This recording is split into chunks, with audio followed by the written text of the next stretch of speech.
Anal. Participan Juan Francisco Miranda, Eduardo Manzanares, Hernán Ferreira y Gabriel Vega. Pauta semanal. Después de la noticia, el análisis.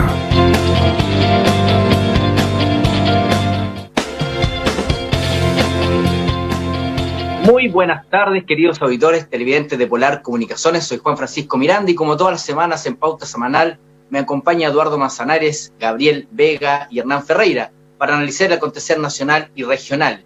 Semana post-plebiscito 2020, una semana marcada por hartos hechos noticiosos, pero que duda cabe, yo creo que el inicio de la semana ha sido parte del análisis tanto a nivel político, medios de comunicación y también, por cierto, de la comunidad y en todo orden de cosas, lo que fue este plebiscito con una alta participación. Recordemos que la cifra, al menos de lo que se informó por el CERVEL superior, un padrón superior, un nivel de votación superior al 50%. En Magallanes fueron más de 66.000 personas las que fueron a sufragar y por lo tanto, desde ese punto de vista, podemos decir que este plebiscito fue un éxito. Felicitar el trabajo del CERVEL, felicitar del trabajo de los que hicieron posible esta elección y también, por cierto, felicitar y agradecer el cuidado de la población que tomó todas las medidas de resguardo para que en este contexto en el que estamos de cuarentena se tuviesen todos los resguardos que se debían tener. En ese sentido, quisiera preguntarle, muchachos, ¿cuáles fueron sus expectativas? Para serles sincero, yo estaba, por cierto, claramente que iba a ganar el apruebo, pero tengo que reconocer que me sorprendió el alto porcentaje del voto de la Convención Constituyente, muy superior incluso al porcentaje del apruebo, levemente superior, pero más de lo que todos los análisis previos a una elección se tenían. Y también decirles que ese día, estando ahí recorriendo los locales, fui apoderado además en una mesa, en un establecimiento, también pude darme cuenta que hubo bastante voto juvenil o de personas más jóvenes, lo cual también es algo positivo dentro de todo lo que estamos viendo en términos de garantizar y abrir los espacios de participación. En ese sentido, quisiera escucharle sus impresiones, sus miradas. ¿Quién quiere partir con el análisis brevemente del plebiscito y del resultado de este plebiscito 2020? Eduardo, Hernán, Gabriel. A ver, yo si dale, Gabriel. Comienzo, celebrar la alta participación. Hubiese deseado que en Magallanes hubiese superado el 50% como lo fue en el resto del país. No obstante, ha sido de los más altos porcentajes de participación respecto al padrón que ha habido en los últimos tiempos. Así que, Gabriel, ¿sí? En ese punto solo permíteme entrar un dato. El padrón habilitado para votar en Magallanes era de 159.000 personas, electores. Y tenemos una población superior, por lo tanto, en realidad, ese padrón en Magallanes sabemos que no es real en términos de que hay muchas personas que se trasladaron de la región, que están fuera de la región y no han hecho su cambio de domicilio, por lo tanto, es un padrón bastante mayor. Cuesta entender que una población de poquito más de 160.000 habitantes, casi 159, sean mayores de 18 años de edad. Por lo tanto, ese porcentaje creo que es medio mentiroso a la hora de decir que votó bajo el 50. 66.000 personas, yo creo que en el contexto más grave del país en COVID, también considerando eso, se celebra el alto nivel de participación, independiente de las variables que pudieran haber ocasionado que estemos bajo el promedio país. Me hubiese gustado que en nuestra región hubiese tenido los mismos niveles.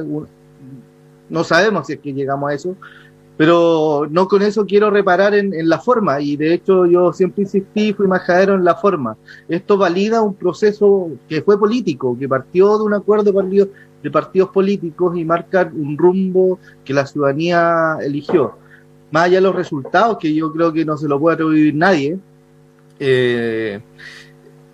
la ciudadanía en sí, el desafío es doble para quienes participamos en política, porque ahora toca proponer, ahora toca hablar de ideas. Ya no somos dos bloques, ya ahora empieza el diálogo, ojalá lo más racional posible, y en ese contexto, a diferencia de lo que se hace en la política tradicional, por la importancia de lo que estamos presenciando, es necesario de que aquí se salga necesariamente de muchas trincheras. No creo que podamos hacer un diálogo racional con posiciones muy marcadas, porque finalmente lo que uno espera de una convención constituyente, más allá de las características personales de cada convencional, es que se ceda, se dialogue, se llegue a acuerdos, que de hecho que se borren conceptos. O sea, si es que vamos a pasar, yo creo que la discusión no es si queremos el Estado socialista o el Estado neoliberal, perdonen que lo ponga en esos ejemplos, sino que sea un Estado a secas y que la política ordinaria pueda conducir a qué rincón lo lleva, con sus matices, entendiendo de que no va a ser la constitución de unos sobre otros, en esta ocasión no, y va a ser la constitución de todos. Hernán, tú claramente fuiste, al menos de este panel, el que estaba por la opción del rechazo, los demás estábamos por la opción del apruebo. ¿Te sorprendió el resultado o esperabas claramente otro escenario, pero te sorprendió esta relación del orden de un 80-20 y sobre todo en el tema de la Convención Constitucional como segunda votación? A ver, lo primero, me llama la atención, igual, me han dicho que no lo había conversado, me dice que lo normal es que en votaciones voluntarias vote poca gente, la mitad, ya que vote la mitad, un poco menos, un poco más, ya es harto, ¿cierto? Ya son muchos, entonces ya y todo el mundo se felicita porque en realidad solamente la mitad del país. Yo no me felicito por eso, sinceramente, no, o sea, en algo tan importante, porque esta no es una elección de candidatos, ¿no? Porque si tú tienes 3 candidatos, 4 candidatos, quizá a mí no me gusta ninguno de ellos. Perfecto, y puedo quedarme en la casa y no ir a votar, simplemente. Porque no me gusta ninguno de ellos. Esos son todos iguales. Pero tu sector no quiso que este plebiscito de entrada fuese con voto obligatorio. Quedó claro el voto de salida de este proceso, pero la votación de entrada fue precisamente la UDI quien no quería esta votación obligatoria. Bueno, es que por lo menos yo soy partidario del voto voluntario, yo no soy partidario del voto obligatorio. O sea, okay. Ese no es el punto, digamos. ¿Ya? Ese no es el punto. O sea, el punto es que la gente no se siente convocada. Porque cuando el voto voluntario te obliga a que los partidos políticos, los independientes, lo que sea, te convoquen, te entusiasmen y hagan que tú salgas de tu zona de confort y vayas a votar. Pero acá no sucede eso. Cuando acá hay una idea de país, no sé si idea de país, pero cuando se juega muchas cosas, la mitad se resta.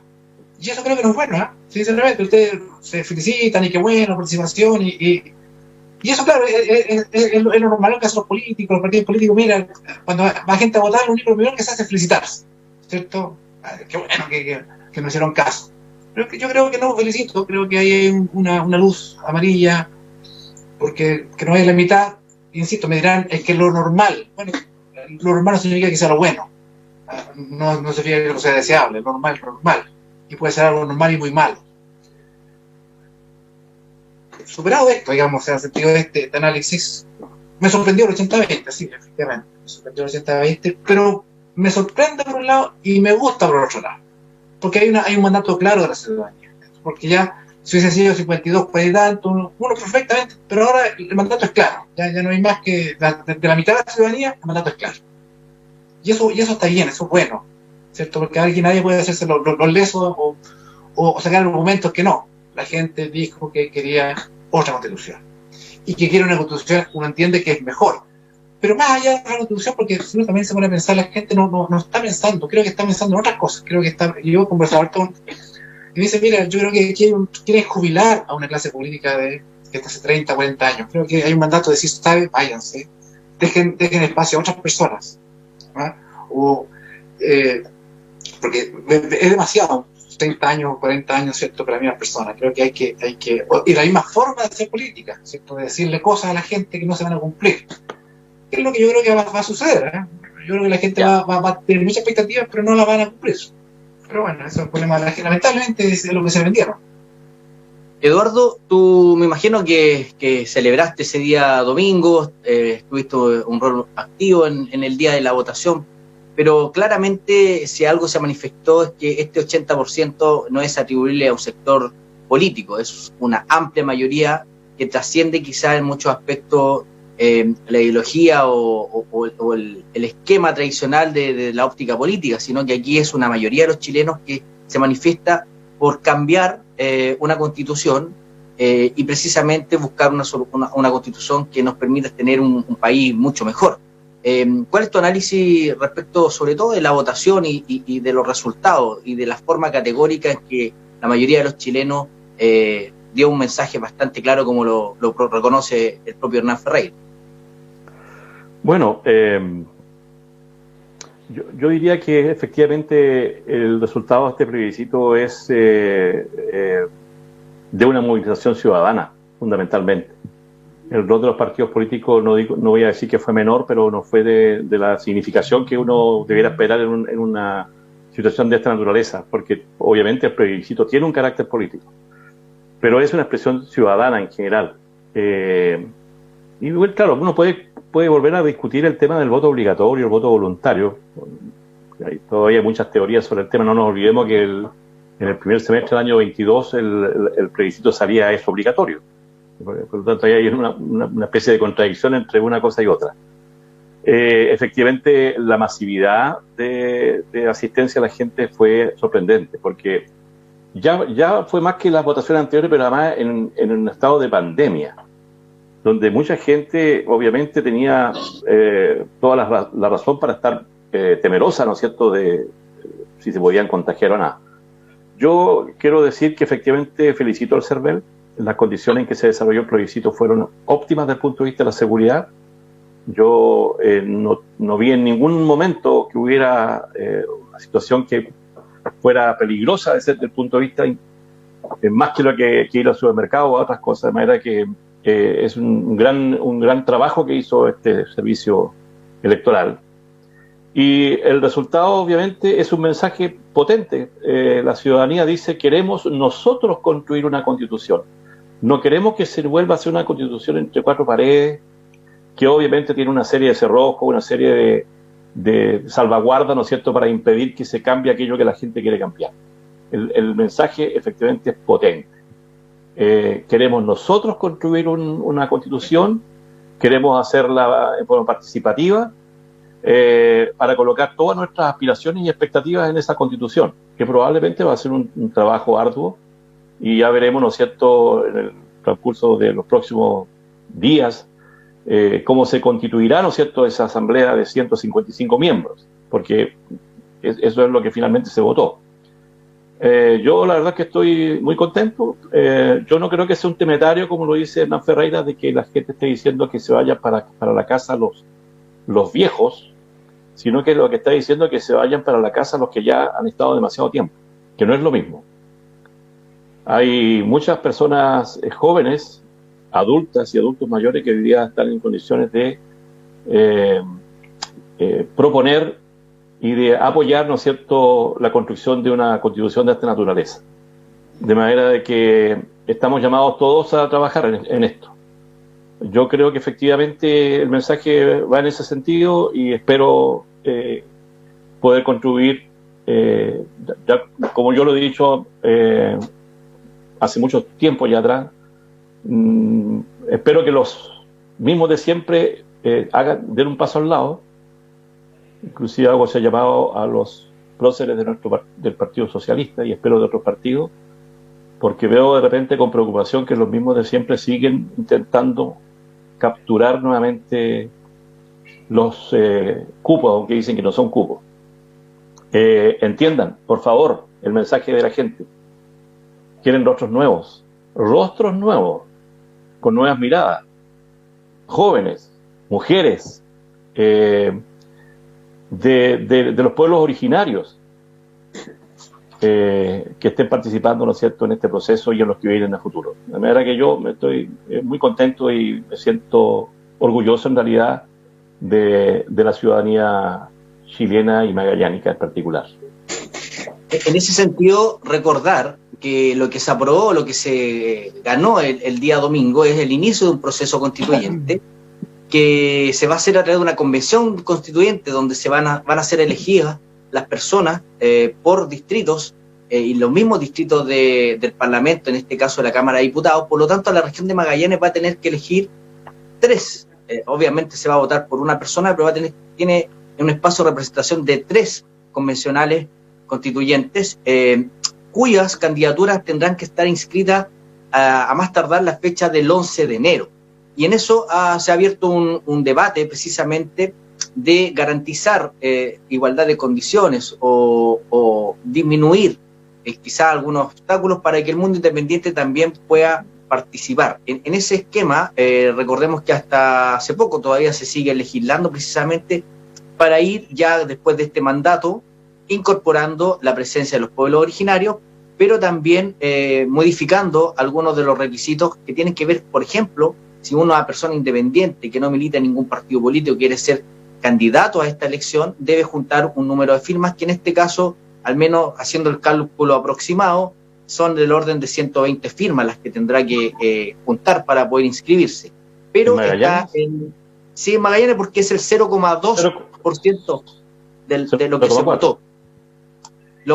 Al menos lo que informó el diputado Gabriel Boric la semana pasada es que eso se había reducido a la mitad y que se está avanzando precisamente, y lo que también está en desarrollo es que los independientes van a poder formar pactos para precisamente después el sistema electoral, que tiene que ver con un sistema proporcional, les permita de alguna manera también tener una regla o al menos una cancha más pareja con las coaliciones políticas.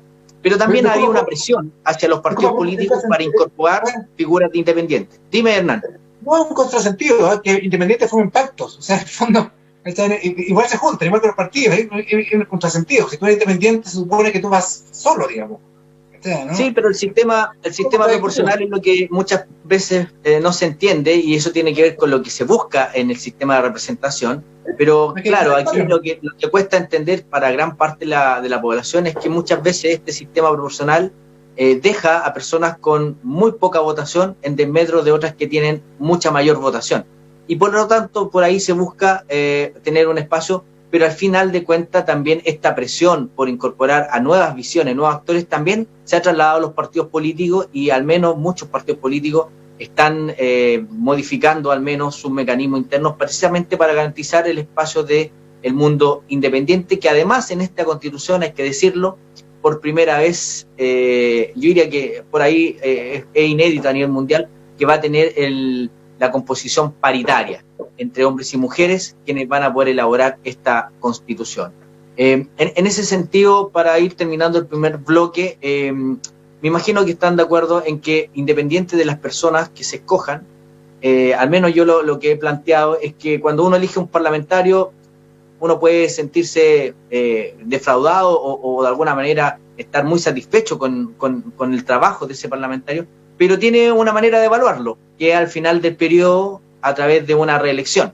Sin embargo, en este caso, cuando se elijan constituyentes, no hay esa posibilidad de evaluar. Y por lo tanto yo creo que quienes van a participar en esto y van a ser electos deben tener además una exigencia adicional que tiene que ver con transmitir, generar los espacios de participación y de entrega de información, de manera que también este proceso tenga una participación real y sea lo más informado posible cada una de las etapas de este proceso, porque en ese sentido este es un hecho histórico y quisiéramos que esta mirada de incorporar personas esté en todo momento. Para ir terminando el tema, ya vamos pronto a terminar el primer bloque. ¿Alguien quisiera explayarse en este tema? Bueno, hay también. Sí, dale. Hay varios diputados que salieron con un 1% de los votos, porque en realidad el tema es proporcional al bloque o al pacto, que tiene un sentido, obviamente, distinto al sistema estrictamente proporcional, que gana el primero, el segundo, el tercero y así sucesivamente. Acá se suman los votos del pacto, por eso es que los independientes se está proponiendo también que lo puedan hacer. Ahora es una tarea difícil para los independientes, no va a ser fácil. Efectivamente hay una subida bastante alta que esperemos que la puedan cumplir. Los partidos políticos, en el caso del Partido Socialista, están entregando espacios importantes para los independientes de su propia coalición. Gabriel.